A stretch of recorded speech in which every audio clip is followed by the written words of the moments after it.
Importante es que esta distinción atiende bajo NIF a los flujos de caja futuros que está en capacidad de generar ese activo.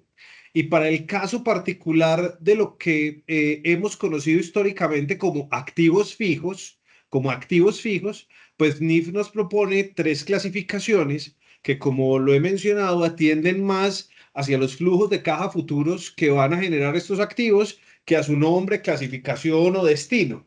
Entonces aparecen tres clasificaciones fundamentales para estos que hemos denominado históricamente activos fijos, que son las propiedades planta y equipo, las propiedades de inversión y una clasificación, digamos, particular o específica que se genera solo en ciertos momentos de la vida de los activos, que son los activos disponibles para la venta. Cada una de estas clasificaciones tiene un flujo de caja futuro diferente. Las propiedades planta y equipo van a generar flujos de caja futuros derivados de su uso. Las propiedades de inversión van a generar flujos de caja futuros derivados de arrendamientos o plusvalías, podríamos llamarlo valorizaciones también, y los activos no corrientes disponibles para la venta, pues van a generar flujos de caja hacia el futuro que vienen o van a provenir eminentemente de una venta. Entonces, lo primero que hay que pensar es esta clasificación y darla apropiadamente en el reconocimiento de las transacciones en los estados financieros. Miren ustedes que un activo puede tener cualquiera de estas clasificaciones siendo el mismo activo, incluso más. Piensen, por ejemplo, en un terreno, en un lote. Un lote puede ser propiedad, planta y equipo, si es que el destino de ese lote es usarlo en mi actividad empresarial. Puede ser propiedad de inversión, si es que el destino de ese lote es arrendarlo o ganar plusvalía o valorizaciones. Puede ser un activo no corriente mantenido para la venta, si es que así se decide en un plan de negocios ordenado, o incluso en otras alternativas que no vamos a plantear en esta charla, podría llegar a ser inventario. Porque si yo me dedico a comprar y vender lotes, pues esto no es ni propiedad planta de equipo, ni propiedad de inversión y no corriente mantenido para la venta, sino que corresponde más bien a un inventario como tal. Entonces, lo primero es entender esto, pensar esto. No nos vamos hoy a debatir en las clasificaciones completas, sí. Nos vamos a concentrar única y exclusivamente en hablar de propiedades planta y equipo, que ustedes lo van a encontrar en las normas internacionales de información financiera plenas, en NIC 16 o en las normas internacionales de información financiera para pequeñas y medianas entidades, o lo que denominamos pymes, en la sección 17. ¿Correcto? Ahí vamos a estar en este foco, en este sitio, pero primero entender esta clasificación y estas generalidades. De acuerdo, importantísimo este tema de cara a cómo debemos presentarlo a nivel de estados financieros, qué norma en el evento de presentarnos en alguno de estas apartes, a qué norma nos vamos a dirigir en el evento de la consulta, porque sus efectos a nivel de la presentación de los estados financieros, del reconocimiento posterior, es importante tenerlo muy claro. Adicional, también para que lo tengamos en cuenta, en qué aplicación, si estuviera en el marco de NIF Pymes o de NIF Plenas, si aplican o qué tipo de estándar puede aplicar. De pronto, en un paréntesis que no lo vamos a ahondar, y es en este tema de activos no corrientes mantenidos para la venta. Es importante hacer una precisión pequeña, como un pequeño paréntesis, digamos, o al margen, y es que esta clasificación es permitida para lo que corresponde en la aplicación de NIF Plenas. En NIF Pymes no podría tener una clasificación de activos no corrientes mantenidos para la venta. Entonces, eso tiene unas particularidades en su definición, en su clasificación y demás. Solo lo dejamos al margen para que lo tengamos pues como en cuenta en el evento de que se presenten en el diario de sus profesiones. Ahora sí, entremos ya en la parte que mencionamos de todo este mundo, digamos, de lo que denominamos propiedad, planta y equipo. Vamos a entrar en materia de los activos fijos, propiedad, planta y equipo, en lo que lo denomina la norma, que es un activo tangible que se mantiene para su uso en la producción o suministro de bienes y servicios, para arrendarlo a terceros con propósitos administrativos y que se espera usar por más de un periodo. Es la clasificación general que tenemos a nivel de los estándares. No varía en si es NIF Pymes o NIF Plenos, básicamente su denominación y su clasificación lo estaríamos ahí.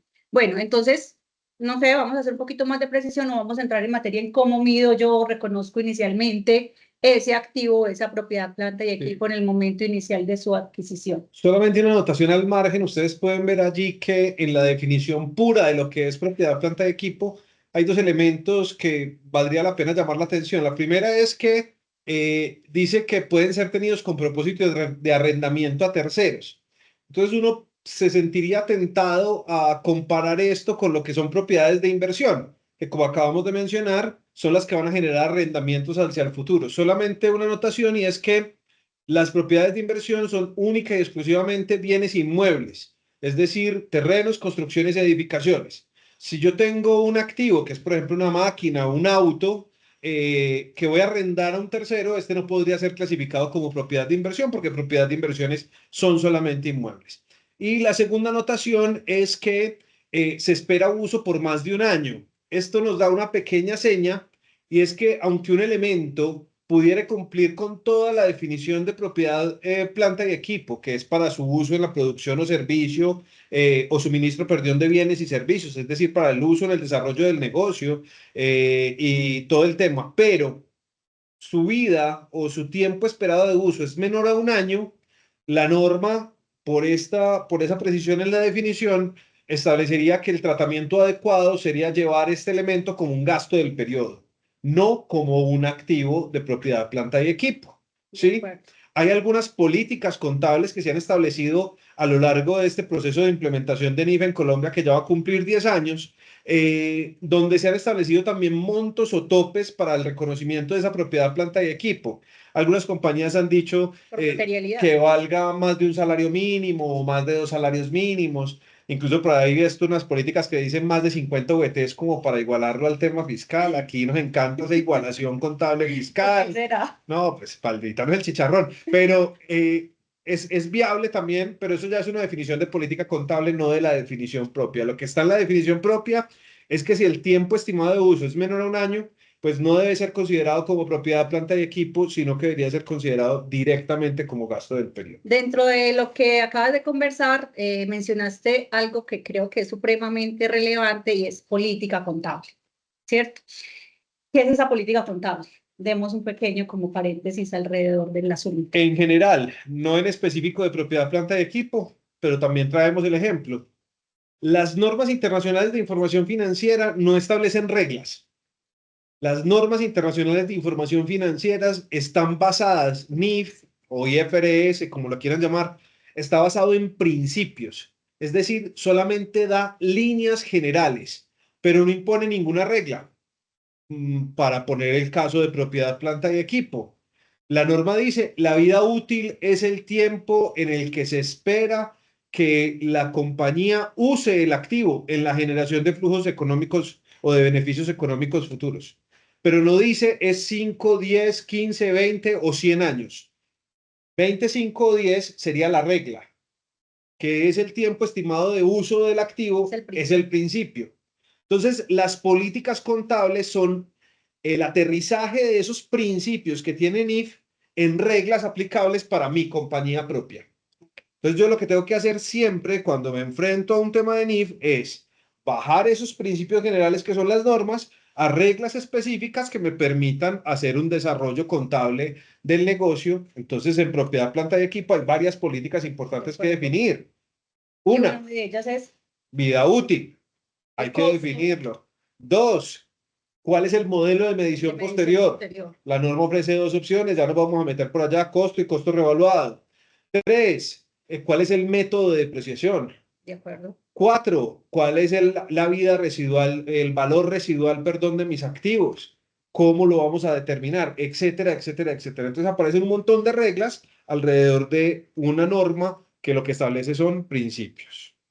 De acuerdo, y con esto es fundamental que a nivel de las compañías podamos tener claro y establecidas esas reglas del juego particulares a través de la definición de unas políticas contables, que esas políticas contables busquemos que las mismas realmente estén ajustadas a la realidad de nuestro negocio, no simplemente tomar esas referencias de otras y decir es como un corte y pegue y tenerlas todas iguales, no, porque nuestra compañía, nuestro negocio puede tener en función de su uso, de la estimación, de lo que queremos usar este activo, una razón muy diferente a otra compañía. Por eso siempre es fundamental que acerquemos y busquemos ese tema de políticas contables que estén muy en línea con lo que es nuestro negocio, con lo que la administración y con la que la gerencia quiere, espera alrededor. En estos temas vamos a ver estos aspectos que son relevantes como términos que vemos acá: importe en libros, importe depreciable y depreciación. Lo dejo ahí nombrado y enunciado para que lo tengamos muy en cuenta, porque ahora que vamos avanzando en la conversación, vamos a ir, digamos, hablándolos de forma un poquito más conceptos muy conocidos. Uy. A una. No, ya iba al final.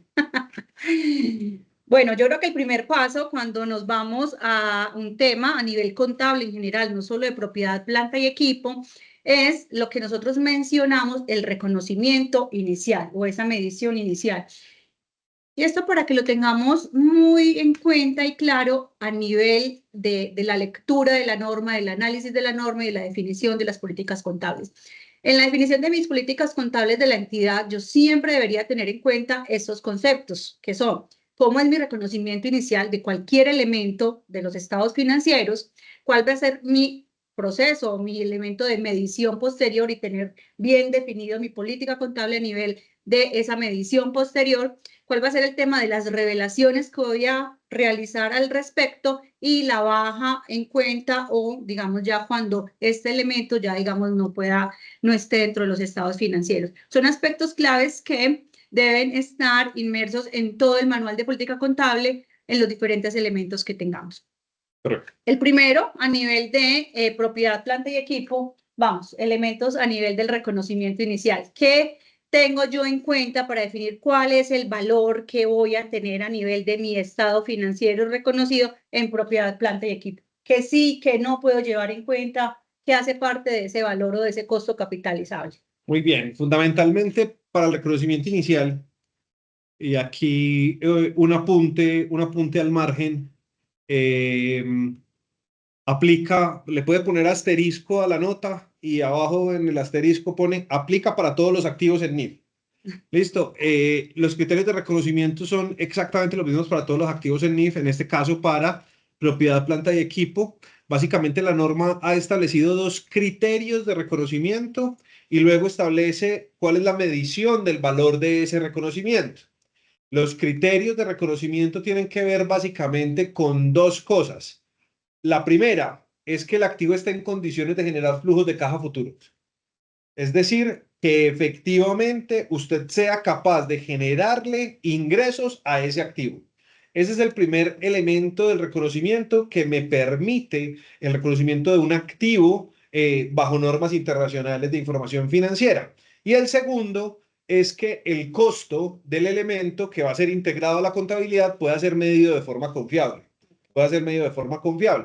Entonces, claramente podemos hacer una inversión en una máquina para producir cassettes.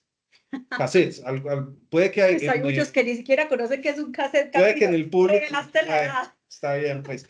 Puede que en la audiencia alguien no sepa qué es un cassette, es una cosa a la que uno le metía un lapicero para darle vueltas, pero nos compramos una máquina para hacer cassettes. Pues sí, muy bueno. ¿Podemos medir el costo? Sí, podemos medir el costo. Me valió 5 millones de pesos, correcto. Ahora, ¿es probable que yo genere beneficios económicos futuros de esa máquina? Pues no. Los cassettes fueron reemplazados después por los CDs y los CDs ya no se usan. O sea que menos los cassettes. Por ahí alguien está usando vinilos ahora porque tiene cierta nostalgia por lo vintage, pero a los cassettes todavía no les da lo vintage. A los cassettes nadie se acuerda de eso siquiera. Entonces no vas a poder tener beneficios económicos futuros de ese activo. Eso implica que el elemento no puede ser incorporado a la contabilidad como un activo en función de esa no generación de beneficios económicos. Sí que indiscutiblemente este es donde nosotros utilizamos el I. O sea, tiene que ser que efectivamente las dos condiciones se cumplen y ahí es donde decimos sí y solo sí, que está en la parte inicial de este párrafo, que da lugar a efectivamente clasificarlos y es ese filtro inicial que acaba de mencionar Camilo para identificar si lo puedo tener ahí o no. Ya de ahí vamos a pasar, cuando ya determino si efectivamente es un elemento de propiedad, planta y equipo y demás, ya voy a determinar si este cuál es mi valor. Entonces, digo, sí, si cumple con las dos condiciones, es probable que me genere beneficios económicos futuros y lo puedo medir con fiabilidad. Voy a determinar, bueno, cuál es ese valor que efectivamente voy a reconocer a nivel de mis estados financieros. Es solo el precio que pago inicialmente por él y es lo único que puedo tener como el costo del activo, o podré en algún momento llegar a incorporar valores adicionales o sumarlos como valor del costo de ese reconocimiento inicial en ese activo. Mismo asterisco, funciona para todos los activos en NIF. El costo de reconocimiento inicial es siempre el precio de adquisición, el valor pagado por el activo, más todos los costos y gastos necesarios para poner el activo en condiciones de uso por parte de la gerencia, con el criterio de costo incremental. ¿Qué quiere decir el criterio de costo incremental? Que el costo existe solo solo si la transacción original existe. Por ejemplo, vamos a importar una máquina, pues entonces hay que pagar aranceles. ¿De acuerdo? ¿Los aranceles son mayor costo? Sí, porque yo los aranceles los pago si importo la máquina. Si no importo la máquina, pues no pago los aranceles. Es decir, el costo del arancel existe porque la transacción original, que es la importación o la compra del activo, existe. Lo mismo pasa con impuestos no recuperables, lo mismo pasa con, por ejemplo, en esa máquina que vamos a importar y a comprar, hay que hacer una adecuación en la planta para poder instalar la máquina. Esa adecuación es mayor valor de esa máquina como propiedad, planta y equipo, porque es necesaria para ponerla en condiciones de uso. Y yo hice la adecuación porque compré la máquina. Si no hubiera comprado la máquina, no hubiera hecho la adecuación. Y así sucesivamente. Entonces, mientras el costo sea incremental, es decir, ocurre el costo porque ocurre la transacción, todos los costos y gastos necesarios para poner ese activo en condiciones de uso son mayor valor del costo en el momento del reconocimiento inicial. En ese entendido, si traigo una persona especializada, porque es una máquina muy específica y demás, para ponerla a funcionar, para que me la instale, para que haga todo ese proceso, ¿eso También. podría ser capitalizable o Sí, no señor. podría ser capitalizable? Sí, señora. El honorario de la persona, los gastos de viaje, el taxi hasta el hotel. Sí, pero y entonces yo que voy a estar presente ahí como empleada en eso, Hágale. ahí es donde ya tenemos que distinguir esa línea y es donde también a nivel del proyecto, demás, que podamos tener formulado y depende pues de la dimensión del mismo, que lo estamos llevando a una máquina que requiere un proceso importante de adecuación, de un personal muy especializado para que la instale, para que la deje en condiciones de operar, para que brinde la capacitación, pero pues ahí tenemos que tener otro tipo de activos, pues digamos de un menor nivel de demanda o de costos para ponerlo en funcionamiento. Correcto. Aquí hay un elemento muy importante que yo creo que pues tal vez no vamos a entrar mucho en detalle porque generaría otra charla adicional, que es el tema de costos de desmantelamiento o la provisión de los costos de desmantelamiento, que ese ya sería otro tema bien interesante a raíz de NIF, que creo que sería objeto de otra conversación bien interesante. Depende de la calificación que nos den en esta charla. Ok, siguiente. Hay una pregunta. Parece que hay una pregunta en el chat y dice, La leo, soy a ver. Léala tú. Sandra nos pregunta si en la compra de un terreno asume impuestos que le correspondían al vendedor, ¿puedo tomar el mayor valor del costo? sí. La respuesta es sí, siempre y cuando sean impuestos no recuperables. Y también los costos de escrituración y también los costos de registro de Y también la instrumentos comisión públicos. que le pagué al Y IRS. también la comisión, si pagó comisión al intermediario. Todo lo que se pague con propósitos de la adquisición del activo y que sea necesario para poner el activo en condiciones de uso o de venta, hace parte del mayor costo del activo, sin lugar a dudas. Obviamente ya es un paréntesis y una forma delgada que tengo que cumplir como con todas las formalidades que corresponde en cumplimiento, pues además de el tema, acá no me voy a meter con el tema tributario, pero como al fin y al cabo con la convergencia que hubo en la ley 1819, básicamente tomó como referencia que el valor del activo o el costo del activo era lo mismo que la técnica contable dictara, entonces es importante ser muy cuidadosos también en ese asunto para conservar, digamos, siempre esa homogeneidad ahí en esos asuntos. Sí, de acuerdo, analicemos rápido. Bueno, vámonos para el tema de medición posterior, que acá es donde realmente está el quiz de la charla Acá estábamos dando todo el preámbulo y llevamos en la mitad del tiempo, nos va a Todo el tocar acelerar un poquito. En la medición posterior, bien lo decíamos que en la política contable, cuando yo la determino, la norma me permite, a nivel del principio que otorga, como Camilo mencionaba, las normas internacionales de información financiera tienen un tema que es, voy a decir así, tal vez no suene lo mejor principialístico, ¿cierto? Donde están todos los principios y yo ya en la política lo adecuo a mi entidad. En la medición posterior me da dos opciones de esa medición posterior y es, después de que compro el activo, ¿cuál va a ser a nivel de que van transcurriendo el tiempo y los años? Voy a hacer ese reconocimiento en mis estados financieros. Tengo dos opciones. Una es al costo, que es Manteniendo el costo histórico. Manteniendo el costo histórico, el costo de adquisición que mencionamos, simplemente le genero la depreciación conforme mi política contable, el método de depreciación, la vida útil que le asigné o demás y los deterioros de valor. O tengo la otra opción, que es la que vamos acá a entrar un poquito más en materia, que es valor razonable, lo tenemos acá, es más costo revaluado porque se acerca un poco al tema del valor razonable, donde vamos a tener incorporado esas mediciones, la depreciación y las correcciones también que vamos a tener de deterioro en el valor del mismo si da lugar.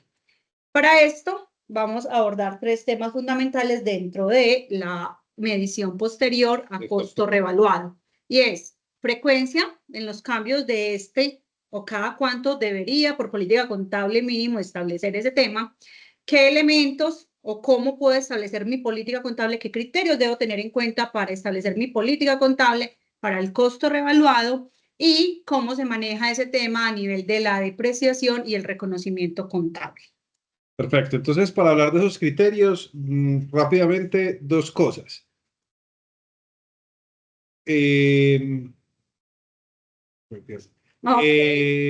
Para hablar de esos criterios, rápidamente, dos cosas. Uno, la frecuencia.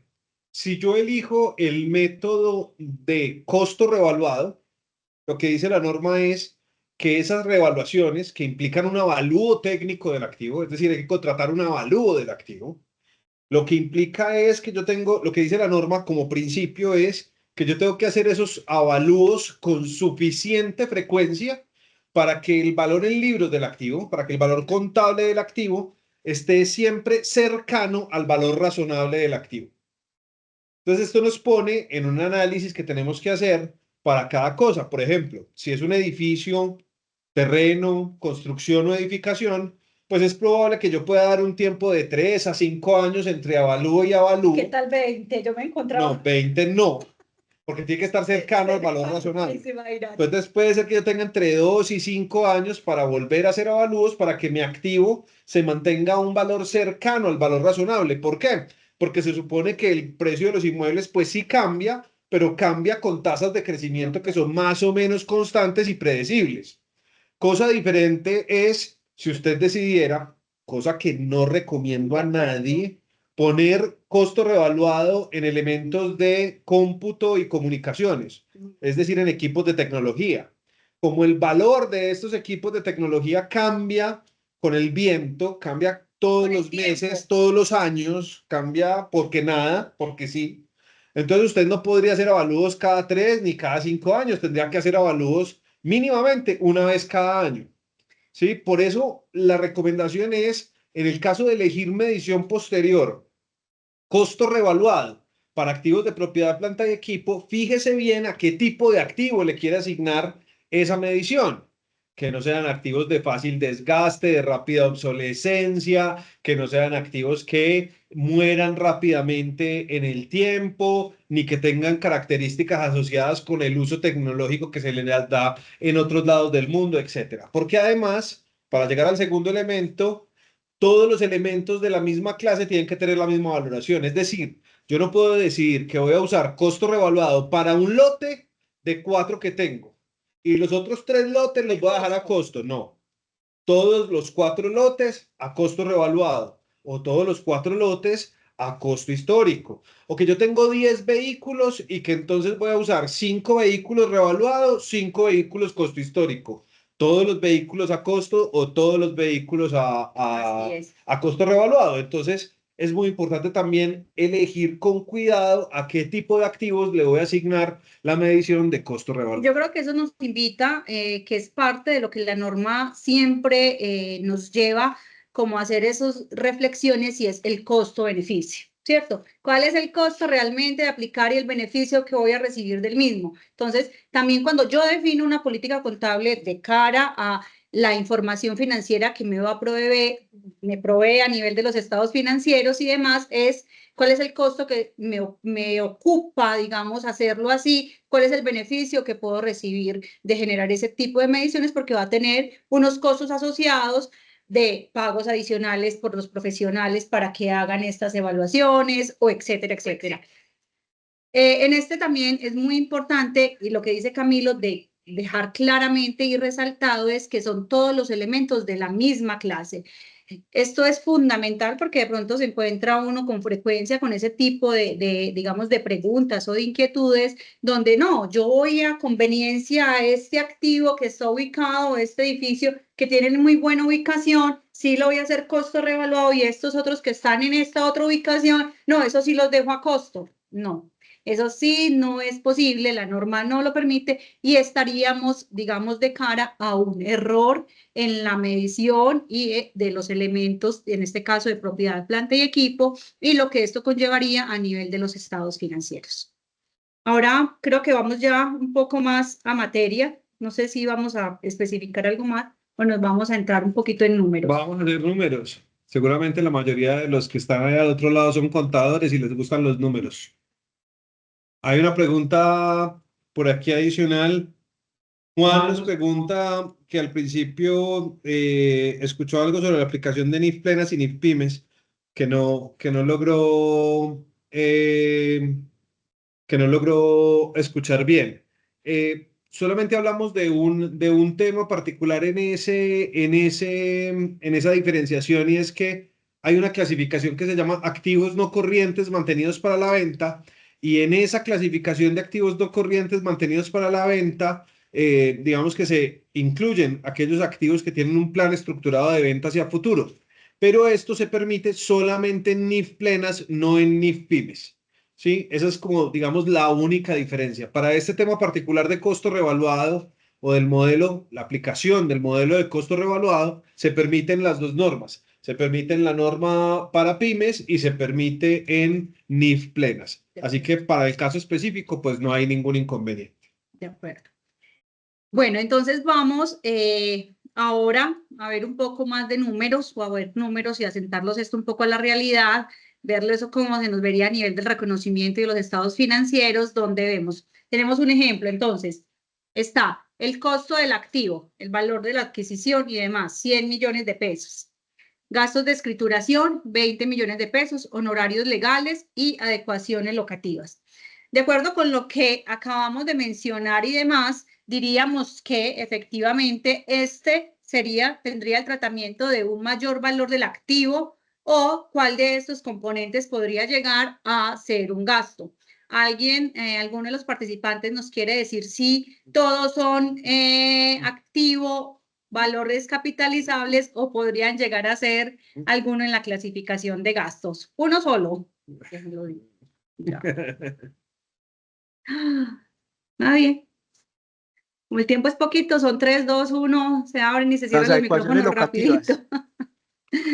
Bueno, en pro del tiempo y aprovecharlo, Cami, entonces, como lo mencionamos, efectivamente el costo de adquisición, gastos de escrituración, sí, efectivamente, sí. Mayor valor. Honorarios. Sí. Honorarios legales, no es que es el honorario que cada mes le pago al asesor jurídico, no, ese no. Es honorario directamente por la escrituración o la comisión. Adecuaciones locativas, efectivamente. Esto nos daría que todo el activo valoraría 150 millones de pesos. ¿Cuál es mi reconocimiento contable? Me voy al registro contable. ¿Cómo reconocemos eso a nivel de la contabilidad? Acá nos disculpan un poco, no vamos a usar mucho el tema de la cuenta 15, 16 y demás. Y esto ya no quiere funcionar. No sume abajo. Ah, sí, la suma. Sume. Perdón.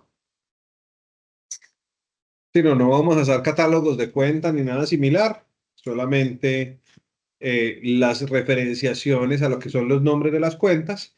En este caso, pues yo tendría en el reconocimiento inicial un activo por 150 millones y pues digamos una cuenta por pagar, una salida de bancos o lo que ustedes tengan como causación que correspondería a los mismos 150 millones de pesos que es el costo de reconocimiento inicial de ese elemento de propiedad, planta y equipo. Como lo dijimos, el costo del activo, el precio pagado por el activo más todos los gastos necesarios para poner ese activo en condiciones de uso y mantenimiento. De acuerdo. Nuestra política contable está definido que la vida útil estimada de este activo es de 50 años y que el método o el modelo de depreciación que vamos a utilizar es el de línea recta, ¿de acuerdo? Entonces, para eso vamos a hacer un primer ejercicio de cuál sería mi reconocimiento de ese gasto por depreciación. Acá para efectos, pues, supremamente sencillos y prácticos, los vamos a hacer anuales, ¿cierto?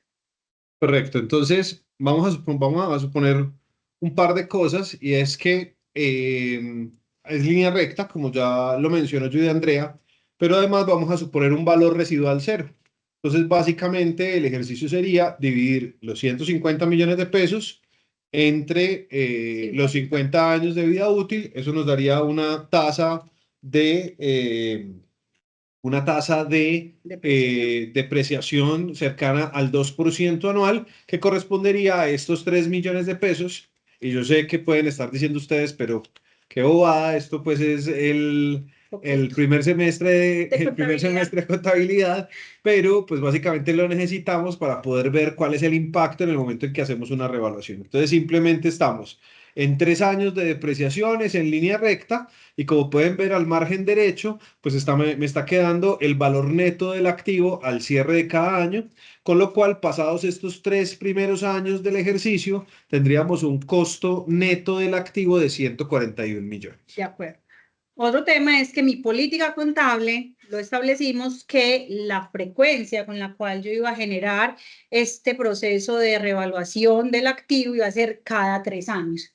Y en este momento se me cumplen los 3 años. Entonces, primero, ¿qué tengo que garantizar para que ese documento soporte a nivel de revaluación, al nivel del documento soporte sea idóneo para poder efectuar esta transacción o este reconocimiento a nivel contable? Es que ¿me sirve el predial? No. ¿Me sirve un valor que yo fui y pregunté, venga, cuánto vale este activo y lo quiero poner? Y entonces, ¿qué tomo como referencia? Necesitamos siempre en este caso, para una revaluación de propiedad, planta de equipo, un avalúo técnico. Un avalúo técnico que debe además cumplir con normas de valoración o de evaluación. Eso está regulado, esto es un ejercicio regulado. En el mundo incluso es un ejercicio regulado. Se llama IBS, que básicamente son las normas internacionales de valoración, ¿sí? Las normas internacionales de valoración. Y en Colombia, pues específicamente, sobre todo cuando hablamos de activos inmuebles, pues hay reglamentos alrededor del tema. Usted tiene que ser registrado en la lonja, tiene que tener unos cursos de evaluador, tiene que hacer ciertos procesos para poder obtener credenciales de evaluador y se necesita un avalúo técnico. Ahora, para maquinaria y equipo, para otro tipo de activos que no son inmuebles, también existen categorías de registro ante entidades como el RA, que es el registro abierto de evaluadores, y usted debería tener la técnica suficiente para poder hacer ese avalúo respecto de ese activo específico que se está valorando, sea un activo fijo, tangible, intangible, propiedad, planta y equipo o cualquier otro que se vaya a valorar. Entonces, no se trata simplemente de una idea que yo tengo del valor, sino que debe existir un documento de avalúo técnico que soporte esa cifra. Efectivamente, no puede ser simplemente un dato sacado ahí debajo de la manga, ni mucho menos, sino que efectivamente contemos con este documento técnico adecuadamente, que nos brinde un soporte de forma adecuada. En este valor nos vamos a suponer que ese primer avalúo nos dice que ese activo tiene ya un valor de 270 millones de pesos, ¿cierto?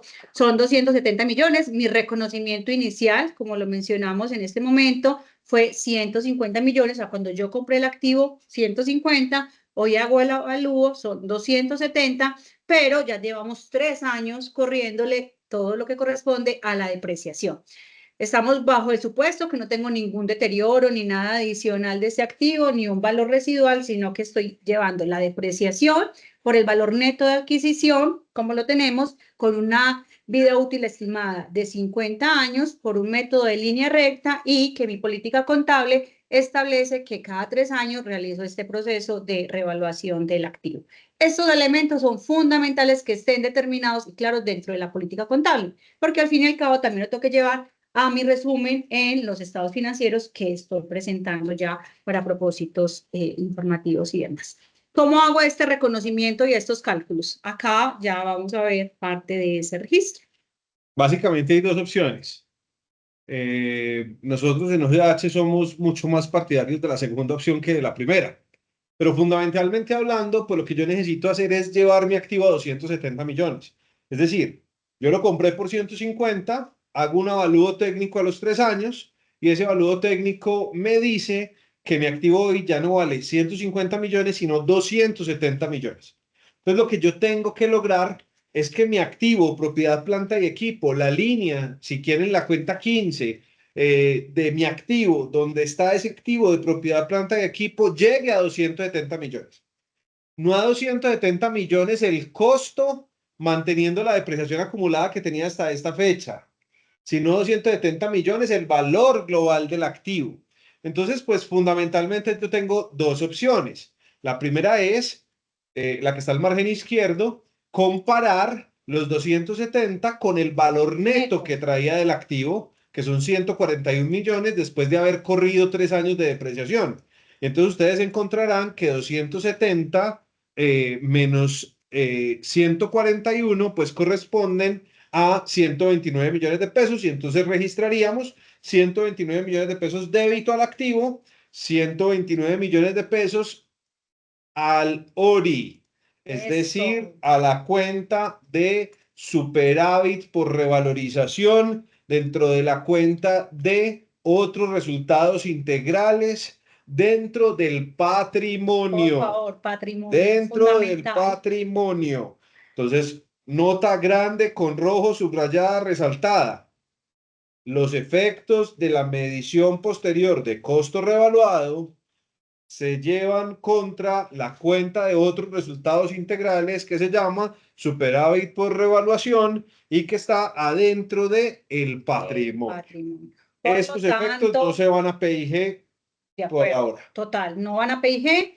Y muy importante que lo tengamos clasificado dentro del patrimonio en el ORI, que esté efectivamente presentado también después en el estado de cambios en el patrimonio, porque casos se han visto que no sé de dónde salen pues esas magias, que ya después en el estado de cambios del patrimonio desaparece. Entonces, no, tengámoslo en cuenta que este superávit por revaluación es una cuenta de patrimonio, es una partida patrimonial y también hay otros temas donde ya en el estado de resultados integral tiene una partecita donde se presenta específicamente para el periodo que se da esta revaluación dentro del otro resultado integral en unas partidas específicas.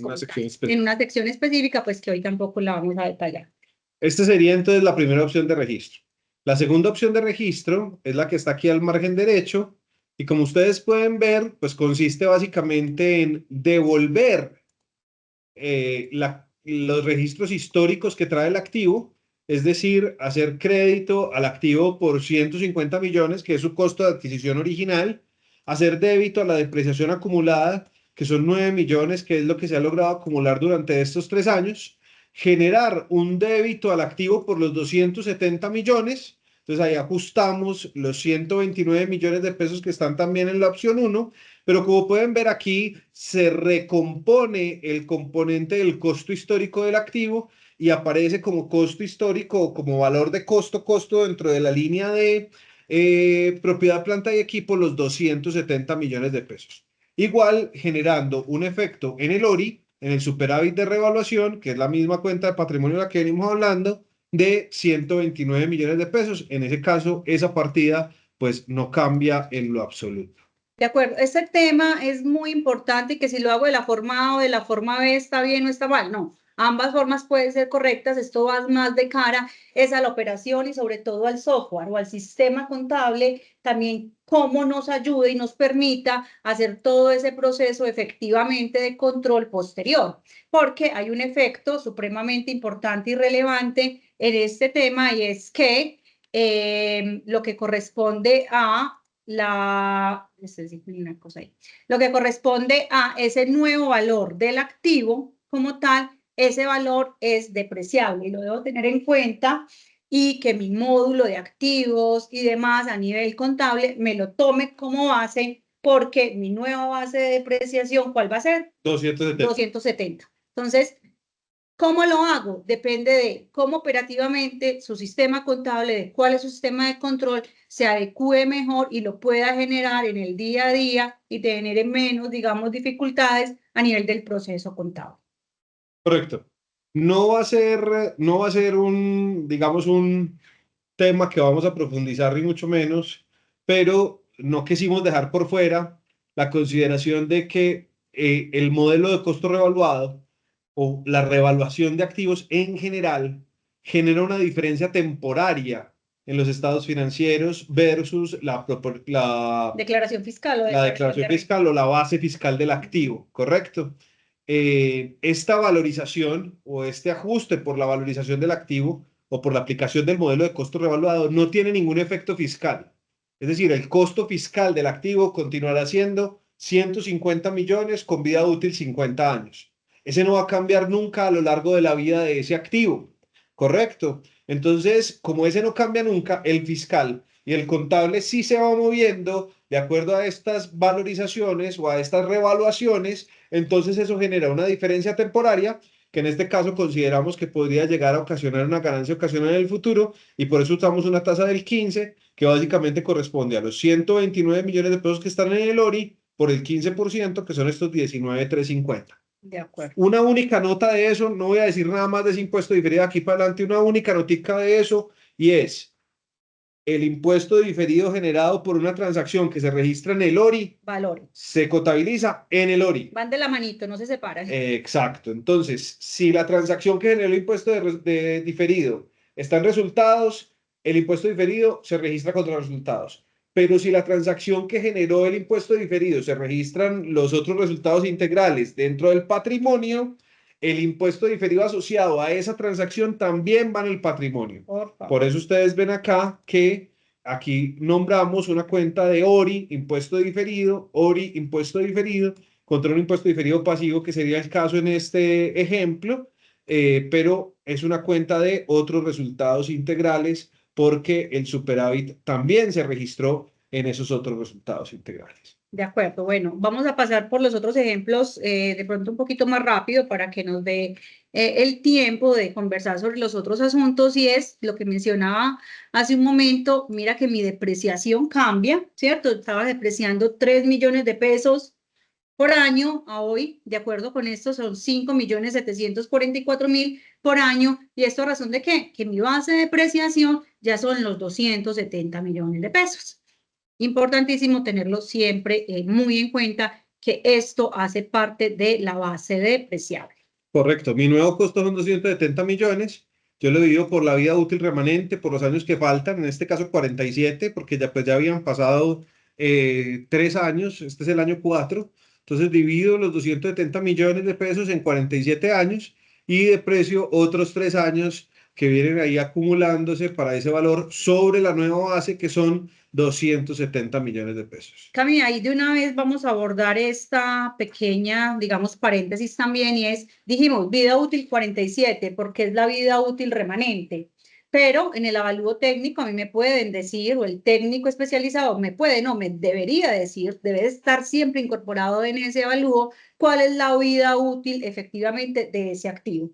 Por lo tanto, esa vida útil podría llegar a cambiar también en razón al avalúo que digamos, que me dieron y podría cambiar de 47 años y no simplemente ser la vida útil remanente de los 50 inicial menos los 3 que ya me consumí, que esos son los 47 que llamamos vida útil remanente, o simplemente decir, no, la vida útil de ese activo por X o Y condiciones ya son 40 años. O también me podría decir, no, solo tienen excelentes condiciones, le ha dado muy buen mantenimiento y ya no son ni 47 ni 50 años, sino que van a ser 70 años. ¿Y cuál va a ser el cálculo para la depreciación? Pues ya los 70 años. Perfectamente se debe de hacer, lo debo de hacer y estoy en pro de la aplicación adecuada y correcta de la norma como tal. Correcto. Recuerden que en NIF la vida útil corresponde a una estimación contable y como estimación contable yo la puedo cambiar sin ningún problema y el cambio es prospectivo, es decir, el cambio es hacia adelante.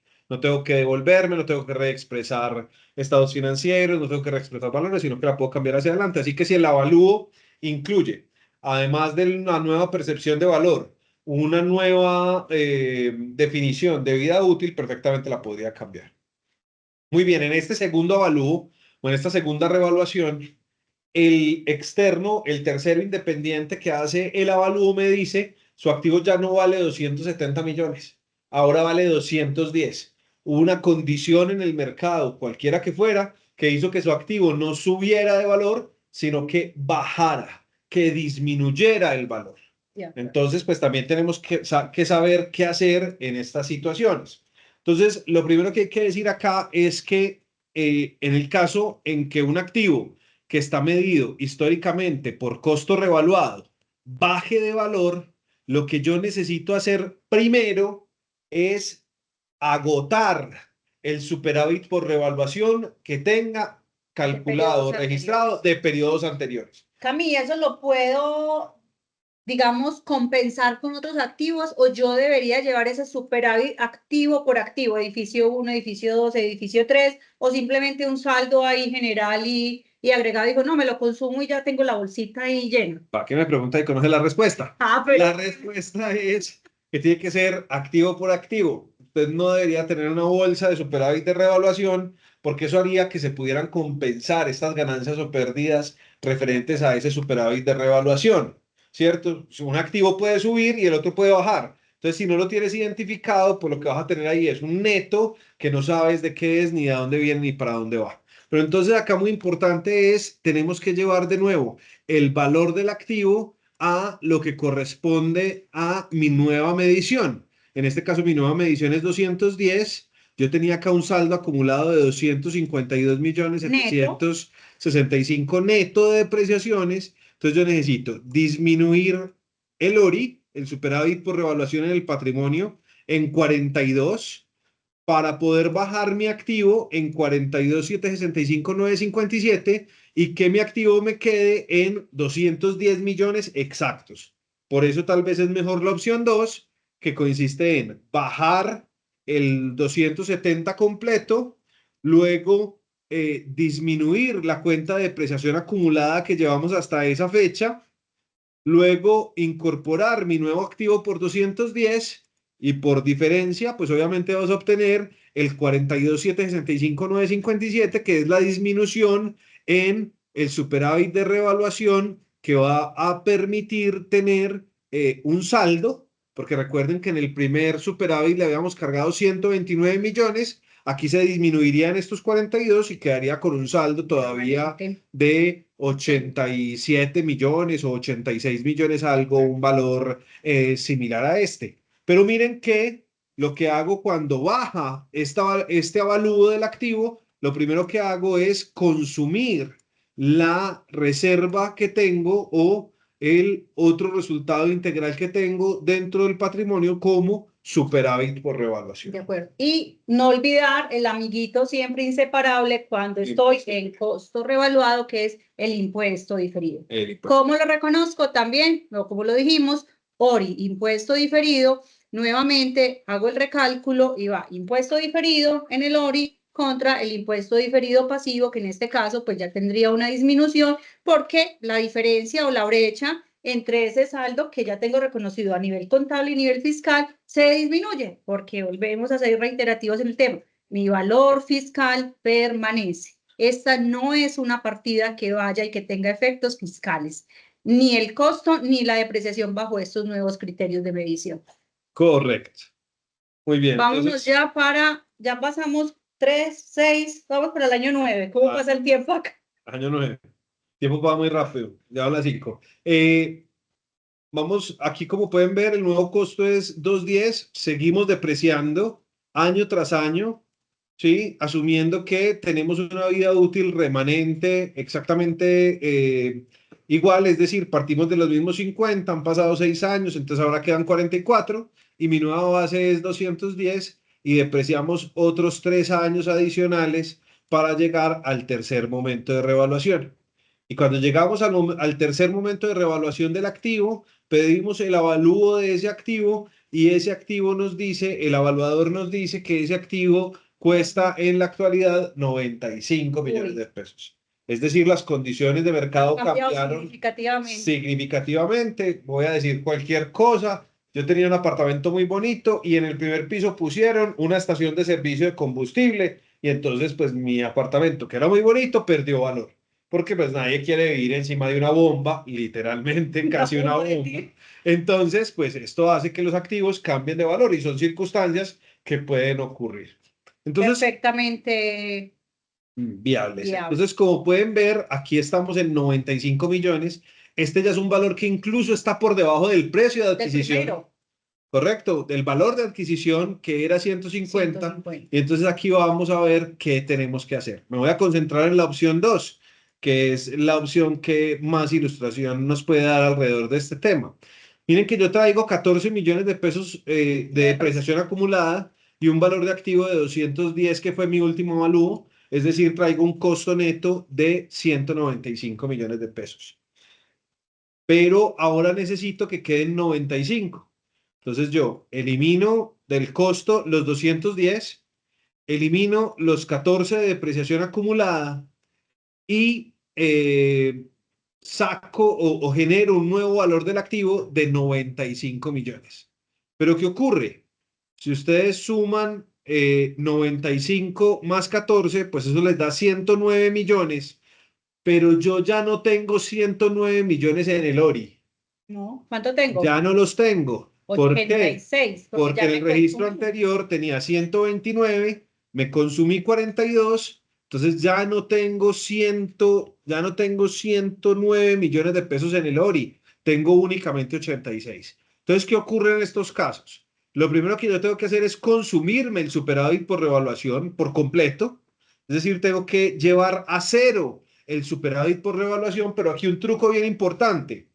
El superávit por revaluación dentro del ORI, que corresponde a mediciones de costo revaluado, no puede ser de naturaleza contraria. No puede ser débito en el patrimonio.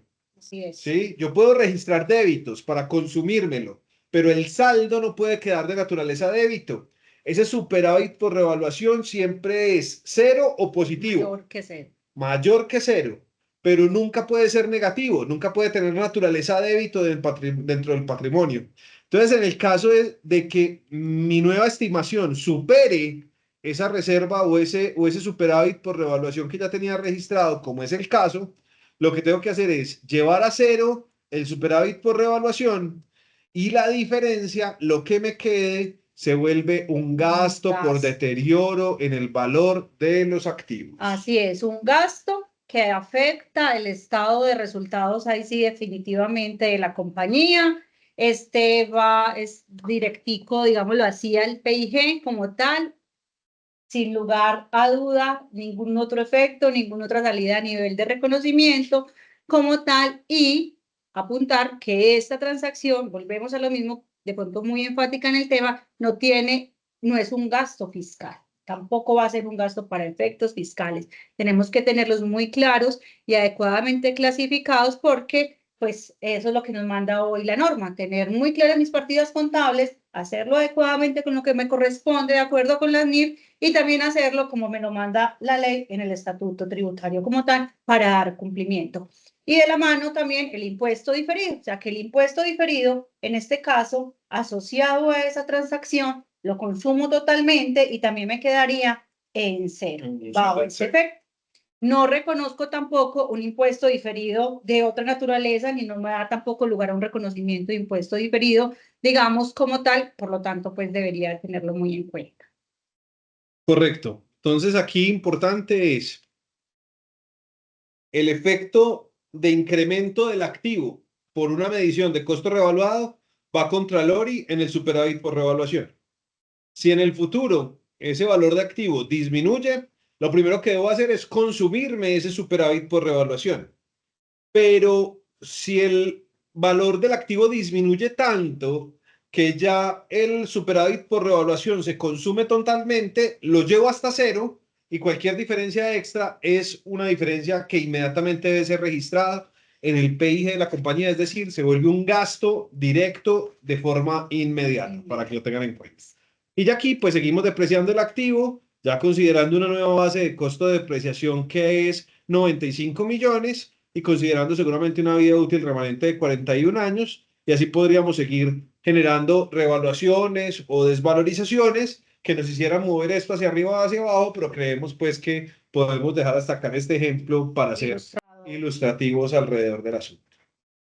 Listo, ok. Yo creo que con este ejemplo, digamos, partimos y damos un poco de claridad. De pronto, si tienen algún tema o si hay alguna pregunta de pronto en el chat, mira, fundamental el tema. Siempre cualquier tema de cambio por revaluación va a ser existente. Patrimonio, ORI, por favor, porque ve uno, digamos, a través de la revisión, de la experiencia y de la práctica, que llevan estas partidas al estado de resultados. No, esa partida no es de resultados y corresponde a propiedad, planta y equipo. Por eso hay que tenerla muy clara, si es propiedad, planta y equipo o propiedad de inversión. Primero. Y ese valor que tengo en el ORI, me lo consumo, lo aumento, lo disminuyo, dependiendo de esas nuevas valoraciones posteriores. Importantísimo, el impuesto diferido asociado a esta transacción también se reconoce dentro del otro resultado integral. Esos aspectos que no podemos dejar, digamos, de lado para tener una adecuada aplicación del modelo de revaluación como medición posterior. Bueno, y para finalizar, pues hablar un poquito de las ventajas. Vamos a tratar de juntarlo con los con los movimientos en los indicadores, las ventajas y desventajas, que es una pregunta muy frecuente y es ¿qué me conviene más? Utilizar modelo de costo o utilizar modelo de costo revaluado. Pero realmente no hay una regla general. Yo diría que la única recomendación que podemos darle. Yo creo que es la respuesta estrella. ¿Cuál es? Depende. Depende. Si la pregunta es, ¿me conviene más esto o lo otro? Pues la respuesta es depende, pero la única recomendación que sí quisiera dar de manera general es que no intenten utilizar costo revaluado para activos cuyo cambio de valor en el tiempo es muy rápido, es muy cíclico, como mencioné ahora, activos que tienen altos niveles de obsolescencia, activos que tienen cambios por moda, activos que tienen cambios por tecnología. En esos no, en esos nuestra recomendación es no usar el modelo de costo revaluado. El modelo de costo revaluado es muy bueno cuando hay activos que tengan tendencias de crecimiento en su valor hacia el futuro, pero que no sean un electrocardiograma, que no sabe uno para dónde va ese valor, ni cómo viene, ni a dónde viene, ni para dónde va. Cami, además, pues que sea, digamos, relativamente sencillo y fácil conseguir en el mercado un profesional que se ajuste y te dé las condiciones reales para que te entregue el documento técnico que corresponde, porque entonces ya después digo, costo revaluado y es un activo que, y existen cuántos profesionales en el tema para hacer esa valoración y vamos teniendo un poco de dificultades en la aplicación o ya vamos viendo que el costo de aplicar también esta política contable es muy significativo y es otro de los aspectos que tengo que evaluar como compañía al tomar la determinación si aplico o no aplico este modelo de costo revaluado, porque necesariamente cada periodo que deba hacer esos avalúos y que requiera ese tema, pues voy a tener que generar un costo porque tengo que contratar un tercero experto que me entregue el documento técnico e idóneo para poder hacer el reconocimiento como corresponde. Entonces, para ponerlo en términos de ventajas y desventajas, ventajas de costo histórico, pues básicamente no requiere mucho esfuerzo. Constituyes el costo histórico, aplicas depreciaciones y deterioros. Es simple. Es simple, no tiene valor, no tienes que pagar un evaluador recurrentemente. A su vez, al otro lado, en el costo revaluado, sí tienes que pagar al evaluador, entonces una desventaja es que es el costo, ¿cierto? Ventajas del modelo de costo revaluado es que tienes los activos actualizados a su valor cercano al valor razonable Otra ventaja es que te puede mejorar ciertos indicadores, De acuerdo. dañar otros. Ya vamos a hablar un poco de indicadores en 2 minutos. Su desventaja principal, como ya lo mencionamos, es el costo. Hay que pagar para hacer esos avalúos periódicamente. Con el tema de indicadores es muy importante, porque depende de cuáles son los indicadores que a mi compañía le sirven, le gustan o Y le en el benefician, que yo estoy. y en el negocio en que yo esté. Por ejemplo, aumentar el valor de los activos a través de una revaluación te permite un menor índice de De endeudamiento. acuerdo. Si Y participo en licitaciones, eso puede ser muy bueno para una compañía que participa en licitaciones públicas o que quiere acceder a créditos o a grandes contratos que dependen de su índice de endeudamiento. Pero también hay que decir que al aumentar el valor del activo, como vimos ahora en el ejemplo, se aumenta el valor de la depreciación, o la tendencia natural es que se aumente el valor de la depreciación, con lo cual la utilidad al final va a disminuir. va a disminuir. Así que si a ustedes de las compañías que le interesa es la utilidad, pues puede que esto o puede que no, este movimiento no le va a interesar o no le va a beneficiar, ¿correcto? Pero también depende mucho de esa medida de la utilidad. Yo sé que la línea final del resultado, pues es la utilidad neta que genera como tal la compañía, pero si ya lo vemos de cara a una medición por EBITDA, ya de pronto No hay no ningún tenemos problema. tantos problemas porque en hacer un tema de medida de utilidad por el EBITDA, pues digamos que la depreciación va depurada, entonces independientemente de sea cual sea, mayor o menor, pues genera pues un nivel ahí adecuado. Entonces, para hablar en términos generales del tema de los indicadores, es el modelo de revaluación mejora los indicadores de balance. Es decir, mejora los indicadores de estructura financiera, de acuerdo. mejora los indicadores patrimoniales, Pero de mientras rentabilidad, que disminuye los de sí, rentabilidad. porque si vamos a medir una rentabilidad del activo o una rentabilidad a nivel del patrimonio, un ROA o un ROE, pues efectivamente van a tener tal vez un impacto un poco no tan favorable, puede ser más bien desfavorable cuando el aumento de la depreciación. el aumento de la depreciación o también a nivel del incremento del valor del activo como tal. Claro, entonces nos pasa en muchas compañías que a veces conocemos que quieren el revalúo o la aplicación del modelo de costo revaluado o revaluar sus activos, pero y se ensañan y se empecinan en hacerlo, lo hacen y al año siguiente, cuando ven el incremento en la depreciación, pues ya no lo quieren, ¿cierto? Entonces, parece una buena idea para mejorar los índices patrimoniales y la estructura financiera, pero tengan mucho cuidado con el impacto que ello puede generar en sus PIGs, porque al final del día, pues los accionistas y la mayoría de los gerentes terminan viendo, La línea. pasan todas las páginas del estado financiero que uno se tarda horas y horas en preparar, solamente para buscar una linecita que dice utilidad, y esa es la que me gusta, la utilidad neta, porque esa es la que puedo repartir y hacer demás cosas. Entonces tengan mucho cuidado con esto, porque sí puede haber una mejora en los índices patrimoniales, pero los índices de resultados pueden verse afectados. Y entonces, con lo que tú dijiste de un año sí y el otro periodo no, y ajá, entonces... Políticas contables. Ahí recomendamos NIC 8. NIC 8 dice que la definición de políticas contables tiene que ser una definición que permita una aplicación permanente y no tanto permanente, sino uniforme y comparable. Es decir, yo no puedo estar cambiando de política contable cada 8 días, para ponerlo en español. Así que si usted se decide, por ejemplo, hoy tiene modelo de costo en propiedad, planta de equipo, y a partir de esta conversación usted dice, ve, está interesante lo del costo revaluado, piénselo bien, haga bien los análisis y las cuentas, porque devolverse de costo revaluado a costo va a ser una tarea titánica y va a implicar incluso que algún ente de control, revisor fiscal, superintendencia u otro organismo lo señale de tener un error en sus estados financieros. Entonces son decisiones que tienen que ser tomadas de forma estructurada y organizada, entendiendo todas las consecuencias, porque pues no podemos estar cambiando de política contable cada 8 días. De acuerdo, a mí yo creo que pues a nivel de una pequeña conclusión, podríamos decir que el costo o el modelo del costo revaluado nos puede dar y nos puede ofrecer una visión mucho más actualizada y precisa también del valor de los activos, que como lo vimos, conlleva unos costos adicionales en su aplicación y también, vamos a decirlo de forma clara, una mayor complejidad a nivel del reconocimiento,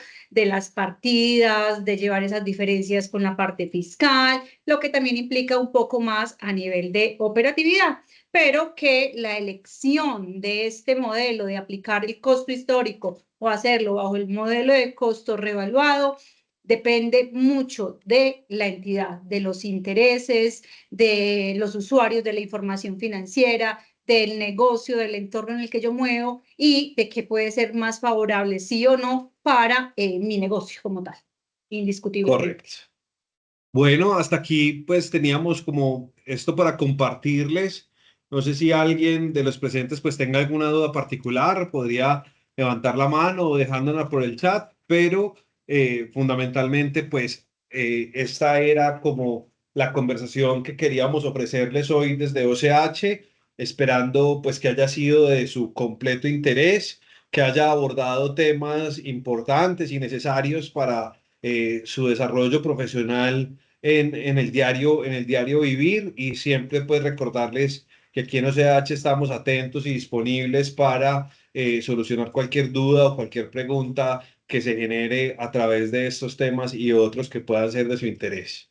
De acuerdo, muchas gracias a todos por su atención y de nuevo estamos atentos, como lo reitera Camilo, para atender cualquier asunto, cualquier inquietud. Estamos a la distancia de un correo electrónico o de una llamadita o de un mensaje. Muchas gracias. Camilo. Concluimos esta sesión. Muchísimas gracias a doctor Ochoa y a la doctora Giraldo por compartir su tiempo y conocimientos con nosotros de forma tan práctica y dinámica. Creo que nos vamos todos con unos aportes muy enriquecedores. Gracias a todos ustedes por su participación. Los invitamos a seguir conectados en nuestros canales de comunicación para disfrutar de los próximos espacios. Estos estarán enfocados en una metodología de preguntas y respuestas, siempre recordándoles que estamos dispuestos a resolver todas sus inquietudes en torno a los fenómenos actuales en materia tributaria, fiscal, parafiscal y legal. Hasta una próxima ocasión.